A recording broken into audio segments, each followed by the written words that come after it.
Hi, this is Steph again and welcome to my channel. In this video, we will be talking about WISP Plus, or the Workers' Investment Savings Program Plus of SSS, which was released December 2022. So this is different from the WISP that was released in January 2021. So if you're interested in this topic, then check this video out.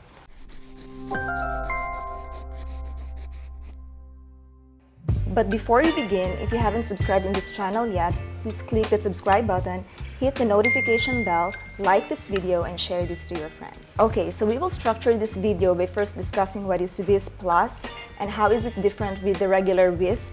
Also, we will discuss the eligibility, the contribution requirements, the withdrawal requirements, and also how you can enroll in WISP. WISP Plus, or the Workers' Investment Savings Program Plus of SSS, is like the counterpart of Pagibig's MP2. So this is a voluntary savings program which regular SSS members and also the SSS registrants can avail. But there is also a current WISP which was released January 2021. So this is different. So we have WISP and we have WISP Plus. So how is this different? The current WISP is compulsory or mandatory for all SSS members in which their monthly salary credit reaches 20,000.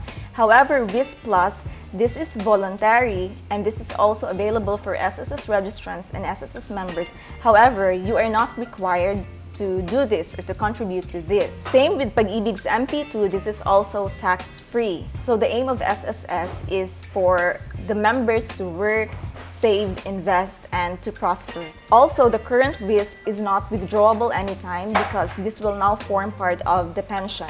However, the current WISP Plus, they said it is withdrawable anytime. However, I will discuss the terms and conditions that is applicable to their withdrawal. So let's discuss about the eligibility.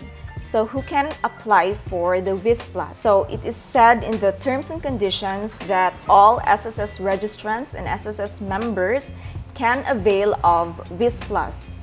However, there is a condition that you should not have any final benefit claim. So let's define the terms. So what are SSS registrants? So these are persons who wanted to register to SSS, so they are now waiting for their SS number. SSS members, these are the persons who are already contributing to SSS, at least one payment contribution. Final benefit claim refers to the claims made by SSS members, in which there are three claims being mentioned. So number one is the retirement claim, second is the total disability claim, and third is the death benefit claim. So all SSS members who have already availed of that benefit or that claim could not anymore apply for the WISP Plus. So let's discuss about the contributions. So this is the same with Pagibig MP2. So the minimum amount of contribution is 500 pesos. As to the maximum limit, there is no maximum amount being imposed by the WISP Plus. However, this is also subject to the guidelines and conditions of the payment method that you will be using, because as we all know, there are limits as to the daily transfers, so something like that. So we need to consider that one.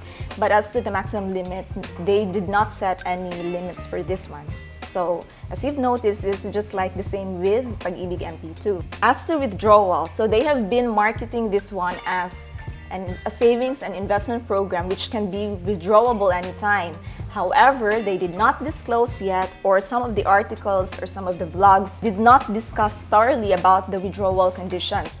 So how do you withdraw in the WISP Plus? Number one condition, you can only withdraw your WISP Plus savings if you already reached 1 year of contribution or savings, meaning to say you have been a member of WISP Plus for at least 1 year. Also, partial withdrawal is allowed. However, you can only withdraw partially once a month. Another condition is that when you do your partial withdrawal, the remaining balance of your accumulated value should not be less than 500. I've said previously that you can only withdraw your savings if it already reaches a year. So meaning to say you have been a member of WISP Plus for a year.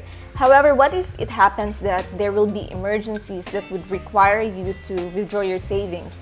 Is that possible? Well, the answer is yes. However, there are certain conditions, so this is subject to certain guidance and conditions before you can withdraw. So number one is if you will face like critical illnesses, and the critical illnesses that is covered in WISP Plus is limited only to cancer, organ failure, heart-related illnesses, stroke, and neuromuscular-related illnesses. So other than that, hindi na siya kasali sa list of critical illness that they will cover, or they will allow you to withdraw your savings. Another reason that you can withdraw this in less than a year is involuntary separation from your employment. And if you are an OFW, if you are repatriated from your host country. And also there are other conditions that might allow you to withdraw your savings in less than a year, which is determined by SSS. Also, you need to consider that the earnings that you will receive depends on the number of years that you have been a member of WISP Plus.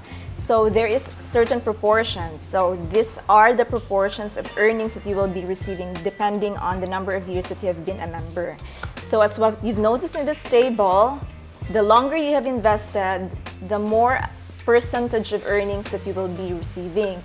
So if you are a member within 1 to 2 years, only 60% of the earnings will be received. If you are a member of 2 years but less than 3 years, 70%. So on and so forth. So you've noticed that if you have been a member for 5 years or more, this is the only time that you will be receiving 100%. So iba din ang marketing strategy nila, guys. Di ba sinasabi nila that you can withdraw it anytime or at least 1 year. But then you cannot receive the 100% earnings if you will withdraw it in less than 5 years. So parang ganon. So, naka-proportion din siya. It's not 100% withdrawal. So, if you decide to withdraw your savings, how can you receive the amount? So, it is mentioned on their terms and conditions that you need to have, of course, your my.sss account or your my.sss portal. So, you register in the SSS website. So, if you're already on the website, so you need to log into your SSS account or in the SSS portal or my.sss portal, and then you go to services. You can find there the disbursement modules. So go to the disbursement account enrollment module, and in this portion, there are certain reminders, conditions that you need to read, and then you just click, you certify that you have read and understood everything. So basically, what's in here is parang bank accounts, para siyang enrollment of the bank accounts that you will be using para doon i-disburse yung amount that you have saved. So you will choose whether it's a bank or an e-wallet, and then just put in your personal information. Yeah. Proof of account, IDs, selfie photos. So you just follow the instructions here and then certify and then enroll. So this will now be the account that they will use just in case you will withdraw your savings. So they will, I think, they will credit this in the bank that you've chosen or you've registered. So that's it. That's how you can enroll the account that you will use for the disbursement. So after full withdrawal of your WISP, so I think the full withdrawal will be 5 years or more. So after 5 years that you have withdrawn all your savings, so if you decided to have another account, you can just apply again or register again for another WISP Plus account. Oh, we haven't discussed about the enrollment yet. So let's go to the SSS website. So in the SSS website, if you're already in the portal, you go to services and then enroll to WISP Plus. So this is just very simple. And then you just read or view the terms and conditions, click accept, and then boom, you're already successfully enrolled in the WISP Plus. As simple as that. I think it's just 3 clicks. So if you're already registered. So if you are an SSS member already, so that is the way that you will do it for you to be enrolled in the WISP Plus. However, if you are still an SSS registrant, so once you receive your SS number, automatically you will be a member of the WISP Plus. So what is my verdict in this product? If we compare, I would like to compare this to Pagibig MP2's program. So the same sila na tax-free, which is good. The only difference is that MP2 has a 5-year lock-in period, and it is said that in WISP Plus, you can withdraw after a year. However, I noticed that hindi naman pala 100% na you can withdraw the amount in WISP Plus. So magiging 100% lang siya na withdrawal if 5 years or more. So parang same. But the good thing is you can partially withdraw within 5 years. So I think that's the upside of it. Also the same with Pagibig MP2, this is government guaranteed. The principal is government guaranteed. However, the returns is not guaranteed, guys. I think SSS has not yet released the interest rates or the dividend rates for WISP Plus. So waiting pa tayo, guys. So we still need to test the waters. Unlike Pagibig MP2, it is already tested because it has been there for how many years already. And also the track record, guys, if you're so particular with it. I think many people questioned about SSS integrity. So parang mas secured si Pagibig MP2 because parang yung tinitingnan ko is how would they invest the amount for us to earn.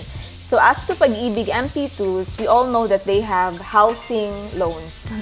So aside from other investments like siguro ini-invest nila sa stocks, sa treasury bonds, money market securities, Pag-ibig has a stable source of parang dividend rates or investments. They have their own housing program. So doon mababawi yung pera.